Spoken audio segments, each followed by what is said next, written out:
আছে শ্যামঙ্গের রায়ঙ্গু হেলিয়ালো। অতল, তোমার সাক্ষাৎ পেয়ে চিনতে পারিনি বলে হৃদি ভেসে গেল অলোকানন্দা জলে।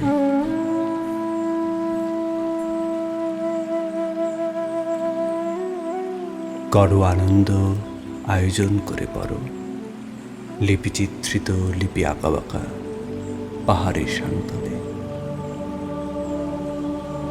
যে একা ঘুরছে তাকে খুঁজে বার করো। করেছ, করেছিলে। পরের হাত থেকে লিপিখানি ভেসে যাচ্ছিল, ভেসে তো যেতই, মনে না করিয়ে দিলে। পড়ে রইল যে, পড়েই থাকত। সে লেখা তুলবে বলে কবি ডুবে মরে, কবি ভেসে যায় অলোকানন্দা জলে।